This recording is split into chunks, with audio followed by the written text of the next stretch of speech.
Sebelum menonton, jangan lupa tekan tombol like, komen, dan subscribe, nyalakan notifikasi loncengnya, serta share ke teman-teman. Semoga bermanfaat. Selamat menonton.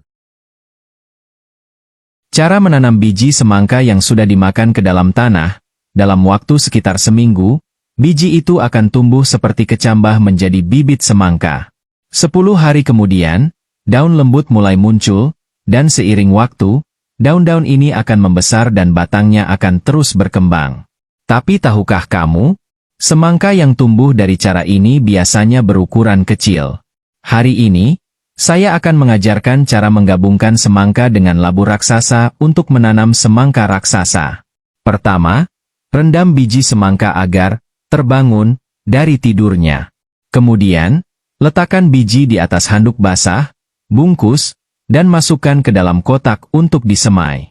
Ini adalah metode semai yang umum. Setelah 6 hari, biji semangka mulai berkecambah. Untuk meningkatkan tingkat keberhasilan, saya memilih untuk menanam beberapa biji sekaligus. Pada hari ke-12, bibit semangka mulai muncul.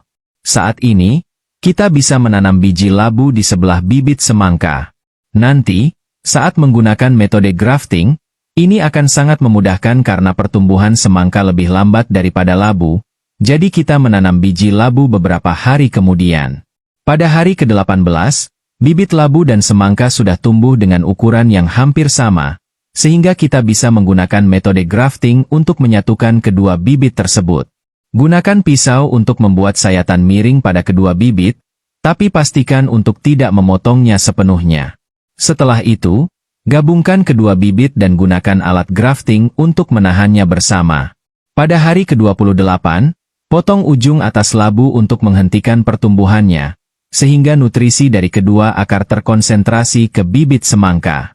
Setelah grafting selesai, kamu bisa memindahkan bibit semangka ke tanah. Namun, sebelum menanam, pastikan tanah sudah diolah agar lebih gembur. Tambahkan bahan organik seperti sekam padi, tanah gambut, dan pupuk organik. Setelah tanah diolah, tutupi dengan terpal untuk menjaga kelembapan dan mencegah gulma tumbuh.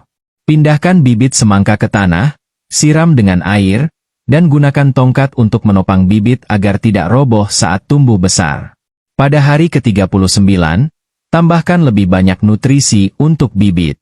Buatlah komposter sederhana dari botol plastik dan letakkan di samping bibit untuk menyalurkan pupuk. Suatu malam, saya bermimpi bahwa semangka meminta lebih banyak pupuk, jadi saya gunakan 2 ikan kecil yang saya tangkap untuk pupuk. Ikan kaya akan unsur mikro yang dibutuhkan oleh tanaman untuk tumbuh kuat. Kemudian, tambahkan pupuk majemuk ke dalam komposter. Karena bagian bawah komposter memiliki lubang kecil, pupuk akan terlepas perlahan setelah disiram air. Pada hari ke-47, daun bibit semangka sudah sebesar telapak tangan. Pada hari ke-68, tanaman semangka tumbuh subur dan mulai berbunga. Saat ini, kita perlu melakukan penyerbukan manual. Ambil bunga jantan dan tempelkan pada bunga betina. Namun, tahukah kamu cara membedakan bunga jantan dan betina? Silakan diskusikan di kolom komentar. Penyerbukan selesai ketika benang sari dari bunga jantan menyentuh stigma bunga betina. Pada hari ke-79, akhirnya muncul semangka kecil. Untuk memastikan semangka tumbuh besar untuk musim panas, gunakan botol plastik untuk menjaga kelembapan dan suhu. Ketika semangka tumbuh lebih besar, letakkan di atas jerami untuk menjaganya tetap bersih dan kering. Selanjutnya, tinggal menunggu waktu. Pada hari ke-125, semangka sudah tumbuh sangat besar. Ketika mengetuknya, terdengar suara yang menandakan kematangan. Untuk mengetahui beratnya, saya menimbangnya dan ternyata mencapai 10 kg. Ukuran ini cukup untuk dinikmati selama 3 hari 3 malam. Saya pun tak sabar untuk mencicipinya.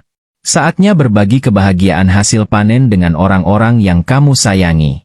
Sudah siap mencoba? Jangan lupa untuk mengikuti dan berbagi cara tanam unik ini.